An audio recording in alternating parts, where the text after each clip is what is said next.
Through the chimney they introduce the ferrous stone and the charcoal, which will provide the necessary heat to melt the iron.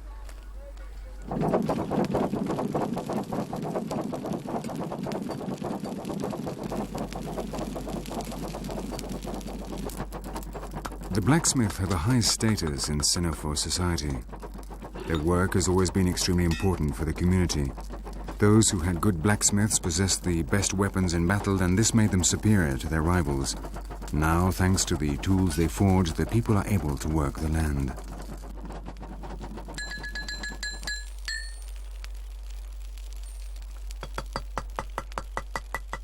The forge master controls the pace of work, when they should stop, and the rhythm of the bellows, so that the heat is precisely that needed by each piece at each moment. They are holy men who work under the protection of the powerful fire fetish.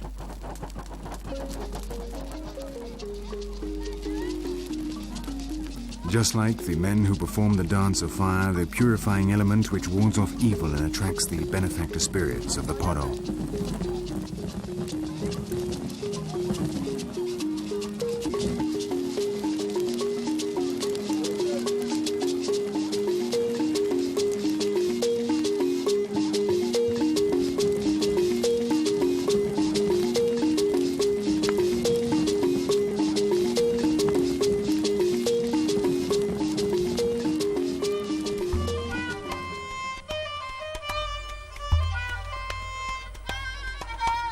In the north, beyond the lands of the Senufo, the influence of Islam can immediately be felt. The most beautiful mosque in the Ivory Coast is that of Kong. It was built by a Malinke chief, Samori Touré. Its architecture combines elements from the north of Africa with other local ones.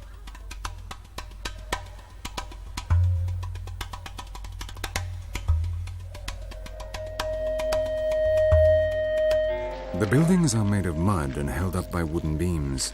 The interior is home to strange creatures. Among the trunks which support the roof peacefully hang thousands of bats. For the Muslim inhabitants of Kong, they are sacred.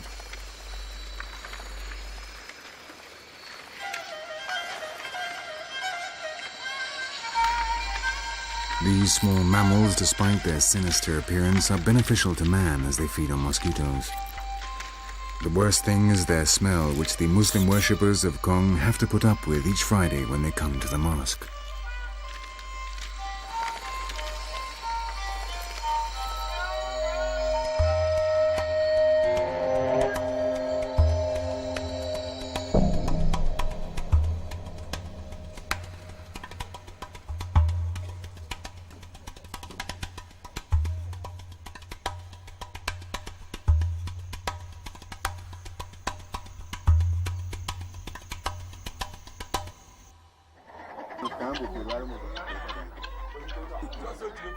Originating in Burkina Faso, the Lobis and the Bilfo have settled in the northeast of the country. Until recently they were hunters, but are now sedentary.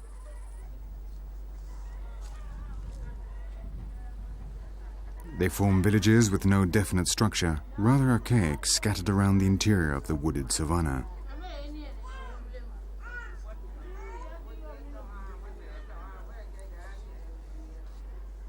Their houses, called sukalas, are very unusual buildings, totally different from those of the other ethnic groups of the Ivory Coast.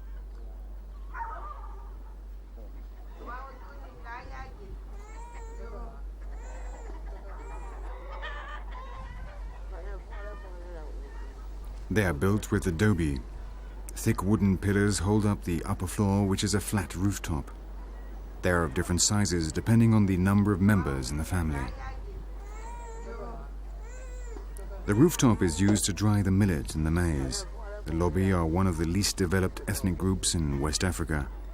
Many women still today wear the traditional decoration, 2 white stones inserted into their lips.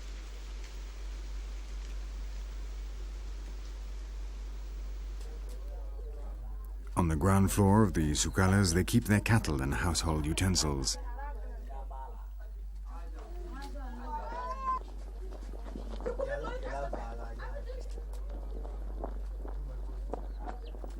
The rooms are large, including the kitchen, which has a small courtyard through which the smoke from the fire escapes. It is normal for 3 generations to live in each sukala.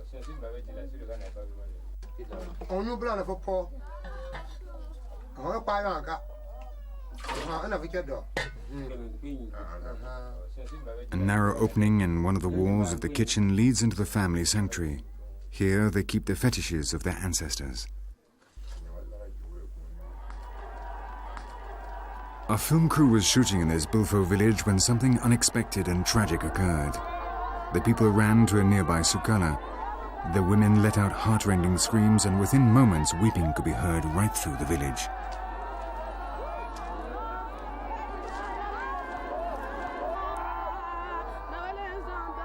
We soon found out what was happening. A 10-year-old child had just died from malaria. The pain of these people broke our hearts. The women raised their hands to the sky and between sobs muttered prayers. Then they shouted out the name of God with the same familiarity they would speak to someone close by, someone who was with them in their profound pain. And then, as always in Africa, the music sounded out. The tom-tom could be heard. Everyone got up. Undoubtedly, they had been expecting it. We felt moved and tense. These people so far removed from our world had just drawn us into their lives, made us one of them, and we shared their suffering.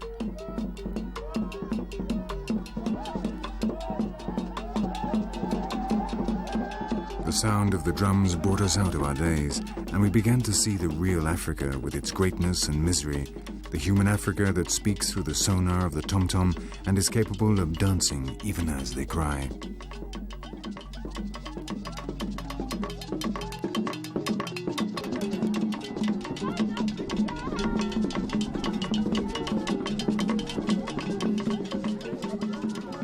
For these people, death has a different meaning than for us. The deceased becomes part of a parallel and intimately close world. But they have to realize that they have died. They have to leave, no longer bother the living, and hence the cries and the music.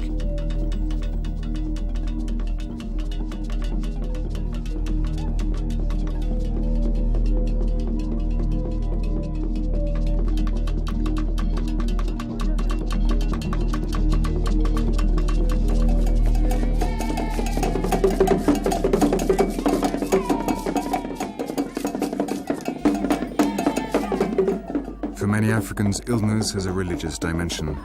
When they fall ill, they believe something evil has invaded them and caused their particular ailment. Whatever it may be, the origin must lie in a spell, and so they turn to the healers, the traditional medicine.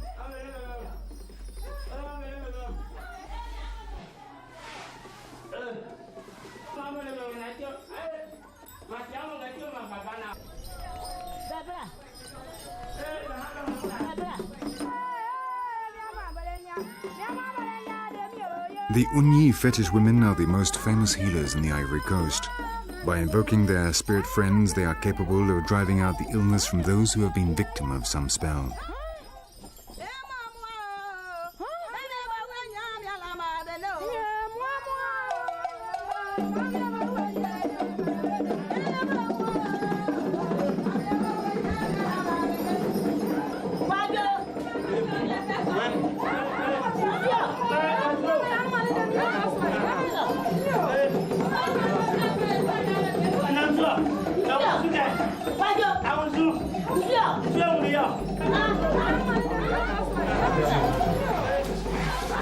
The truth is, they do give spiritual tranquility to a patient who, example, has malaria and believes that the mosquito that brought the disease was sent by someone wanting to harm him. The sad thing is, if the patient is not given quinine, he will die, even if the devil himself has been forced to flee.